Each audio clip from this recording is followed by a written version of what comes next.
Friday frenzy when we talk about everything real estate the last week. Yeah. And today we're talking about expired listings when people can't sell their properties with a real estate agent. Stay tuned.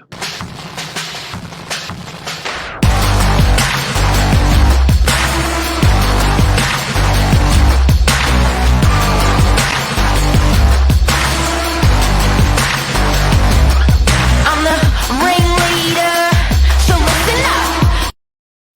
Okay, there goes another week, guys. It is literally blowing my mind. I looked up at a date on a clock that we've got in the office, and I was looking at it and I was going, hang on a sec, August?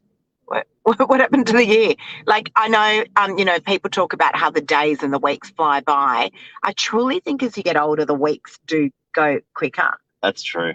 It's And just it's not going to be long crazy. before we're getting Christmas jingles coming out of the stores and stuff like Yeah, that. it's happening. It's happening. Next thing you know, We're talking like next old thing you know, people. yeah. We do that, guys. You know, Mark and I go walking every morning and we'll be like, what a nice old building. Gosh, if those walls could talk. And I'm like, I'm sounding like a grandma. You ask someone what that tree is. You're like, I would never give a shit about what sort of tree that is. Now you're, what tree? That's a beautiful So tree. true. And also this morning, Mark was like, I can't hear you. What? I can't hear you. And I said, we have this conversation more and more as we get older. We can't hear each other. We're not really that old yet. Yeah. No. All right, guys, let's talk about expired listings. It's a big, hot topic at the moment. Yes. And if you haven't realised, it's pretty hard to find the data as a consumer when you're buying how long a place is on the market. And you sort of know because it's been hanging around a bit and hasn't sold, the one next door, the one across the road, the signboards that have been up a while in your hood. But there's metrics called days on market. And those metrics have actually doubled or tripled in most suburbs for all properties. So how many days a property has actually been sitting on the market? It's got to be in the top 3 questions we get asked from buyers when they come through properties. Yeah. It's an interesting conversation at the moment because it's kind of a little bit not relevant, depending on how many days, though. And if you're a seller at the moment, you would be climatized to the last year or two of real estate, where days on market was more like 15 days average for the suburb, 20 days average for the suburb, and that's blown out to 60 to 90 days in a lot of suburbs at the moment. Sydney. Yeah. So what do you do? Are you going to be okay? Is it your agent? Is it your property? Is it the market? Is it the market? Is it your marketing? There's those sort of things that are running through people's mind, and people are second guessing all of those things when they're selling their place. But the big thing the saving grace is that it's all relative. And something that I realised through COVID is as long as you're all in it together, it just makes its way, it just works itself out. For some funny reason, when you're alone or when it's only your property or only your sector of, for instance, business, then you're really stuffed. I don't know if I really agree with what you're saying. Sorry, I'm going to disagree here. Because, and I feel really passionately, there's two topics. There's 2 topics I feel really. What I just said? Don't start with me. There's two topics that I feel very passionately about. One is in the real estate world. One is social media, and the other is what we call the post-market cleanup. So yes and no, Mark. There is a certain time in a campaign where a vendor just needs to draw a line in the sand and say, I've had enough. Like, I've actually had enough. I wasn't talking about that, though. What were you talking about? Like, as long as you're all, like, with interest rates going up, as an example, when it's going up for everyone. Oh, yeah, no, I understand that. There's a saving grace there. When it's COVID, for everyone, there's a saving grace there. And that's what I learned the last year or two, that there's a beautiful equalizer, and sometimes industries are isolated and affected only, and then you're like, oh my God, what do I do? But when it's the whole marketplace that's being affected, and for instance, drilling back to days on market, it is a common theme across all marketplaces. Yeah. Do you still disagree with me? In certain respects, I do. So, here's the thing. I mean, I just did an interview at the beginning of the week with Tom Panos. Yes. On expired listings. Massive. Yeah, it went ballistic. It actually went ballistic. And how are we able to sell these properties that have expired or that have been sitting on the market for too long, that when other agents couldn't sell them. So Kangaroo Street, Manly, is an example. Yeah, it's Um, the rare one there. Well, it's the most recent one. Yeah. So it was a tricky property, a 2-bedroom apartment in Manly, without parking, that had been on the market with another very local agent, great agent as well, for about 4 months, and they didn't get a result, and we managed to get one within a matter of days. It was a company title. Yes. They did not permit pets. The lady who had purchased the property or was looking to buy it at the time had a dog. Yes. And she, this was a very, very tricky sale. Now, how were we able to get this property sold within a matter of days when the local agent couldn't get it sold within months? There is a strategy to it, and it comes down to 3 things, what I consider is the Bible: price, product, promotion. Now, when you get all of those 3 factors aligned, you will get a sale. You will certainly get an offer. And Mark, bear in mind, again, this is a property that had been on the market. Guys, we're talking about expired listings this morning. It's a big hot topic at the moment, properties that have been sitting on the market for too long, and then we're coming along and managing to sell them within a matter of days or weeks. It's not luck, it's strategy. This is all about strategy. So, price, product, promotion, price, product, promotion. Often I'll go through, I will burn that campaign. I will not reuse another agent's photos. I will build the campaign and make it look like a completely different property. Yeah.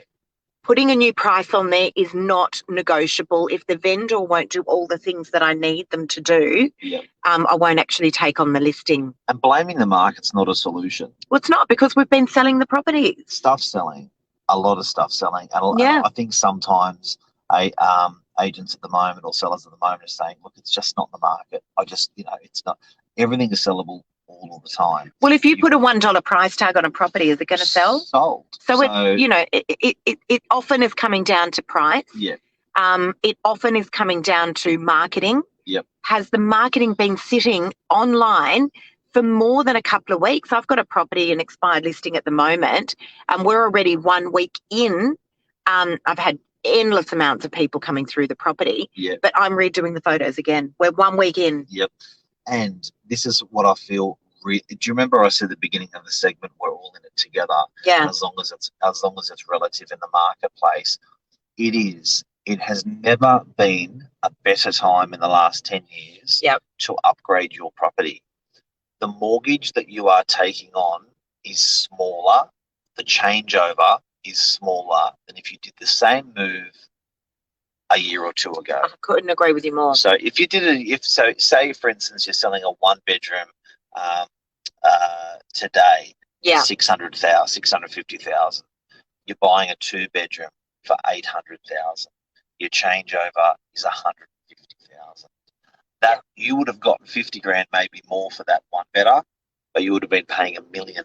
That's right. So the gap is bigger. 150 changeover compared to a 300 changeover. Exactly. That's the mortgage you're taking for 25 or 30 years. Yeah. So it is no better time, if you're fortunate to have good financials, to get the money and do an upgrade. There is no better time. You're not going to be happy about the price that you're selling for, but you're going to be happy about the price you're buying for. Yeah, that's right. Mortgage that you're taking on, the changeover, guys, the changeover. It's really important. So I actually did an appraisal on for a really beautiful property on Tuesday, and that vendor said to me, God, I really wish that we had sold in November. I said, no, you don't. You actually don't. And that was the conversation that we had. I can't believe it. You know what it is? People remember pain more than they remember pleasure. People remember pain more than they remember pleasure. Yeah. So in the moment, it's like, shit, I wish I sold it in November. But it's like, hang on a second, let's go back over that. When you break it down, break it down, look at the pleasure, look at the pain. And remember, people couldn't buy it. But remember, people couldn't buy it. And I reminded this vendor of that. I said, do you remember why you didn't put your property on the market in November? these guys are wanting to move to Chatswood. And I said, you couldn't find anything. Yep. You were literally scared that you were going to be homeless. And this was a conversation that we were having over and over. But I just want to get back to the expired listing thing, Mark. There's a really good interview, guys. There's a snippet of it on our social media. The full interview is actually sitting on the Real Estate Gym with Tom Panos. As I said, it was really, really great content, because what we're able to do is we're able to throw out a lifeline to people that are drowning in this current market and cannot get their properties sold. As I said, it's not luck that's involved. It is strategy. Yeah. In many ways, I feel like we've cracked the Da Vinci Code with it. I really do. And that one, that lovely two-bedder that we sold last week in Manly was, we've sold plenty like that. I could give you a huge long list, guys, of expired listings that we've sold in very short periods of time. But it's also important to remember, because there's certain characteristics that I find with these vendors that have been sitting around for too long, Mark, on the market. Yeah. They're tired. Yep. They're burnt. Yep. They're emotionally drained. Yeah. And they're completely spent with respect to money. And so are the agents. And so are the agents, incidentally. Yeah, that's and maybe a good point. put a bit of negative in there. Well, it's, you turn up week after week, day after day, trying to get this property sold. Imagine you're 4 months down the line. It's like going to the gym and not getting a result. It is, yeah. Yeah. What else this week? Yeah. What did you look at me like that for? Because I was just thinking about how I don't go to the gym. That was my fault.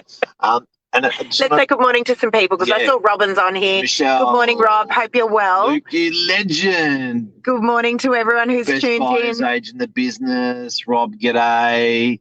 Plenty of people. Good morning. Michelle's just made a beautiful comment there as well. This is why Novaks are my go-to in the industry. You tell it like it is. You know what? Thank you, Michelle. But it's really important that we do that, because there's often some blurred lines in real estate. You walk in the morning, Luke just said.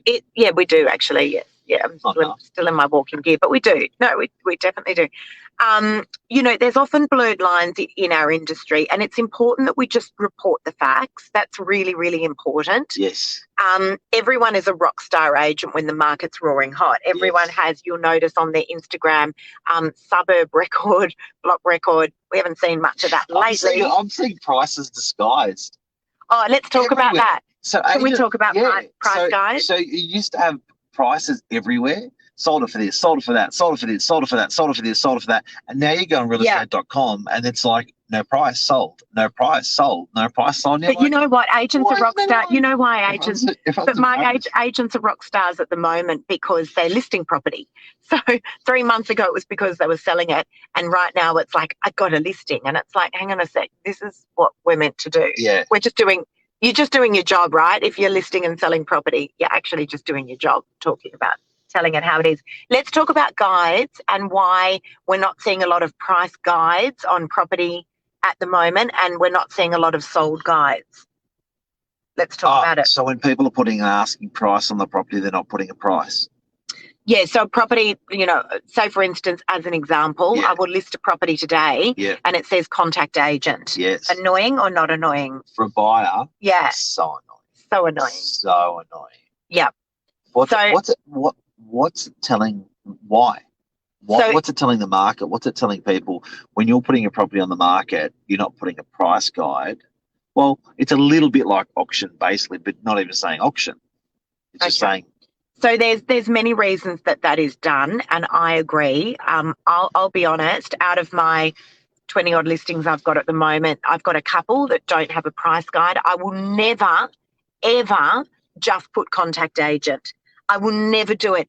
That to me says, don't call me. Well, it's pretty obvious. But hang on. Like to say contact agent on an ad, it's like. Yeah, but why? Oops. But why? And let me tell you. Who else are you going to contact? Let me tell you why, guys. Sometimes you've got a vendor who says, no, I don't want a price on there.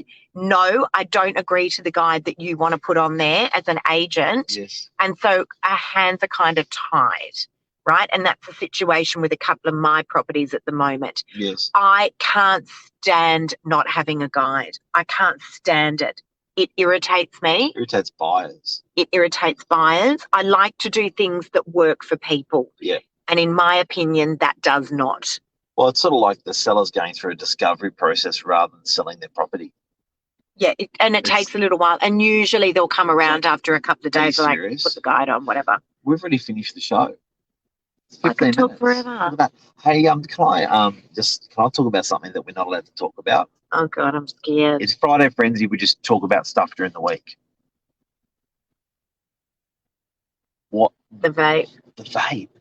Like, talk about, and I was having a bit of a chat. It's kind of everywhere. What Like, happened to the vape? what happened to the cigarette? What happened to the cigarette? But who owns all these vapes? And I thought they were illegal. Well, we said that last night because I said to Mike, because we went out to the most incredible restaurant in Petersham, by the way. My number one restaurant in Australia. I feel ill from how much food we ate there. It's called Silvers, Silvas.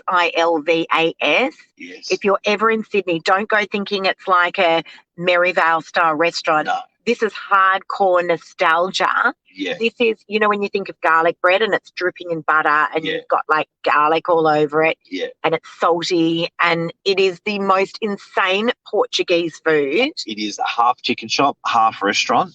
Oh, it's unreal. So we went there last night with someone who used to work with us. Not fancy. Not fancy, but I feel ill. We ate so much food. But on the way, everyone was on the way there. We were watching all the vapors on the street. And before they used to hide them in the counter, and they held up this thing and now they have advertised. There's no tax being paid on them on these guys because it's not like liquor tax or tobacco tax there. And I'm thinking, the world has changed. It's not good for you. And no one knows yet. Nobody talks about the vape. Nobody talks about it. Nobody knows. The vape, and you see them all in the street. But I said to you last night as we were driving to Petersham, I was like, man, those cigarette companies, they must be out of a lot of money. And what did you say? I reckon they've got. I reckon. I don't know what you say. This is real conspiracy. But this is just an opinion. But everyone's entitled to an opinion. I reckon the cigarette companies own the vape companies.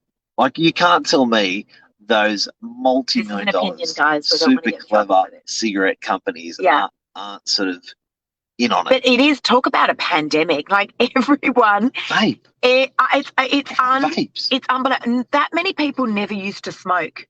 Like, we go walking in the morning, Mark, and you literally see everyone everywhere is vaping. And what's it going to look like in the next 3, 5, 7 years? That's going to be really interesting. Yeah. Anyway, it's incredible. That's Friday Frenzy. Just off topic. Morning, Michael. Morning, Connie. That's it, guys. We've taken up enough of everyone's morning. If an agent doesn't have confidence in the price of property he's selling, he shouldn't take it to the market. I agree. Connie. But hang on. But let's just go back a few minutes, Michael, because it's not necessarily about that. Sometimes, and I am an advocate for having guides on properties.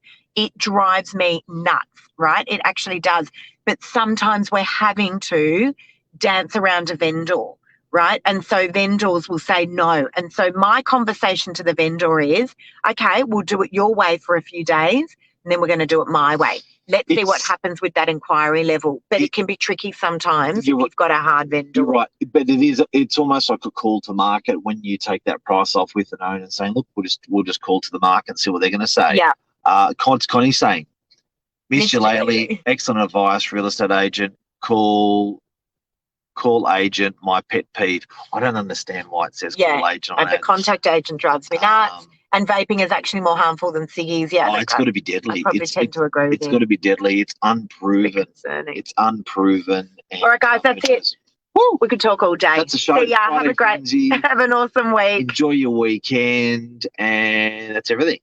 See you guys. Bye.